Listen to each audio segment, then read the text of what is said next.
Hi everyone, the recording that I'm doing today is aimed at parents and carers and is hopefully serving as a support for you in supporting your young people with feelings around grief and bereavement. So unfortunately, the situation that we're in at the moment with COVID-19 means that a lot of us have experienced bereavement, and some children have been exposed to grief that they've never had to face before. So I'm hoping that this is going to be helpful for you.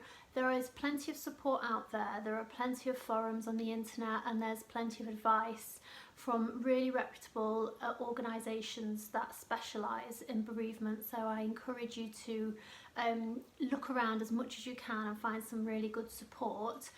And what I'm going to do is I'm just going to basically run through how I would support a child experiencing bereavement.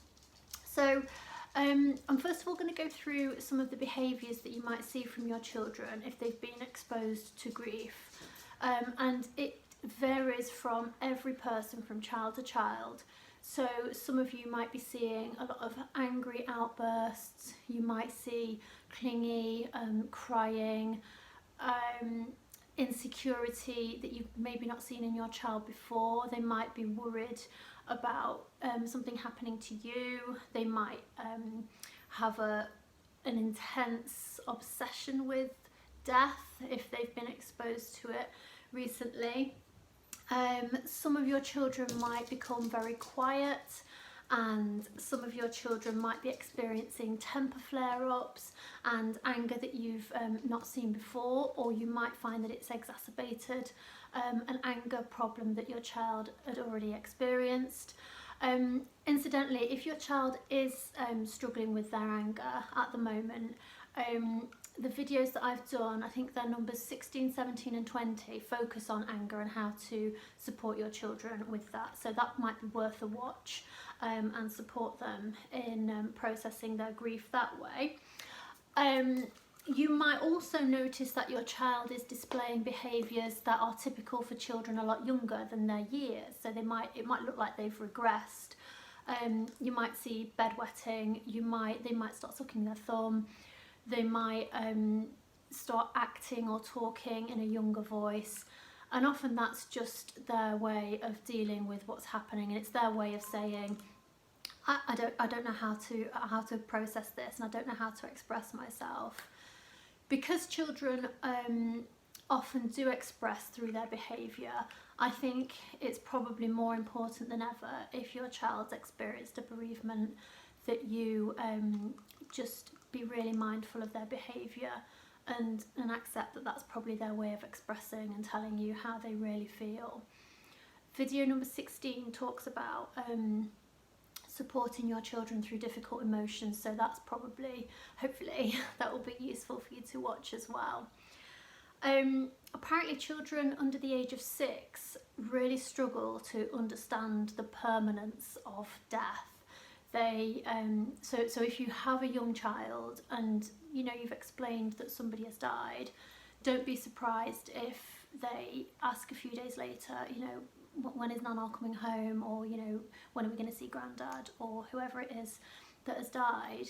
And again, it's just being very patient and just explaining as clearly and as age appropriately as you can that they won't be coming back, unfortunately, and how sad that is. So allow them to process that sadness and allow them to cry, allow them to experience all of the feelings that they are having. It's really, really important that we acknowledge their grief and their pain.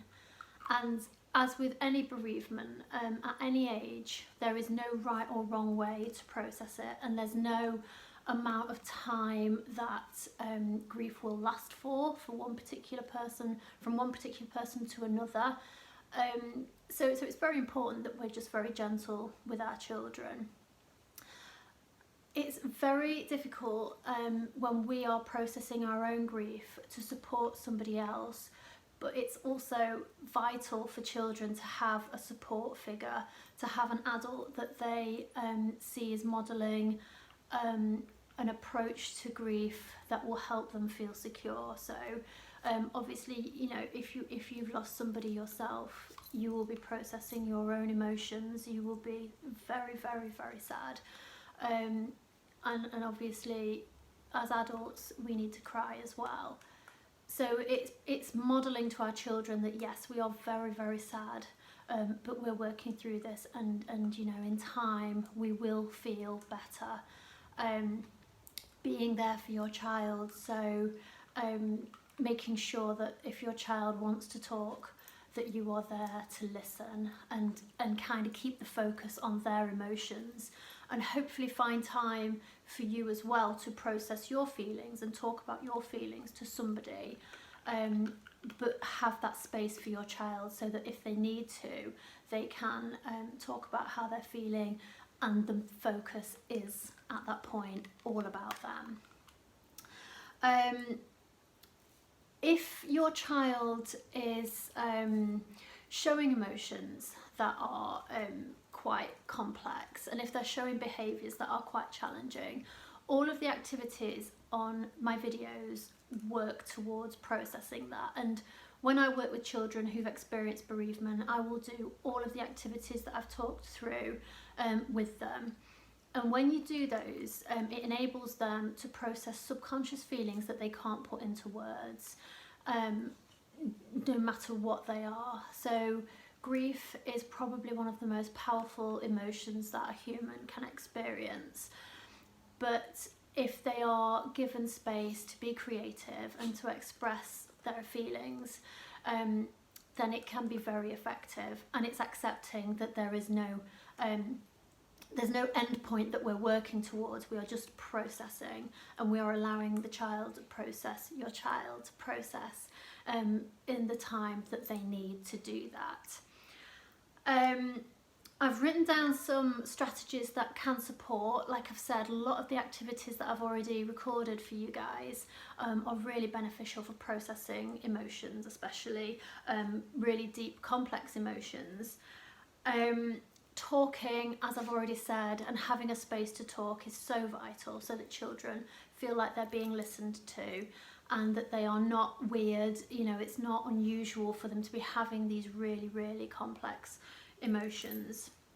Some practical activities that you can encourage your child to do is they could write a letter to the person that they've lost, telling them how they feel and expressing all of those emotions. They could also, if your child isn't able to write, they can use their cuddly toys. They can talk to their cuddly toys as if it's that person and express all of the feelings that they want to say. They might also want to, if they're able to write a letter to the adult that is supporting them. So that could be you, or it could be a bereavement counsellor once things get up and running.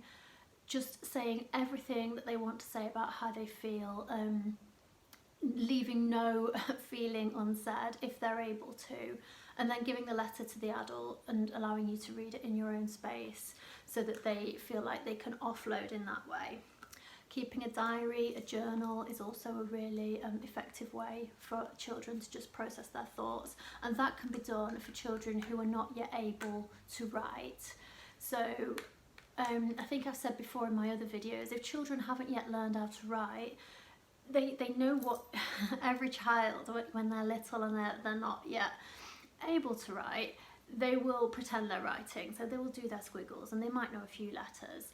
And for them, they are basically putting things into words. Even if we can't read them, the process is for them to express themselves more than anything else.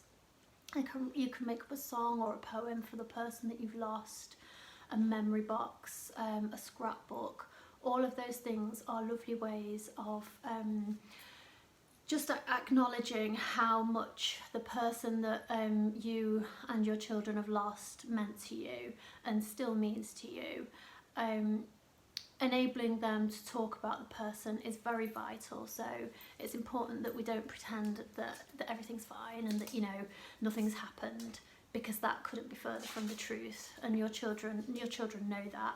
So it's very important that we don't dismiss their grief and our own grief, and carry on business as usual, because that won't support your child's processing in the long run.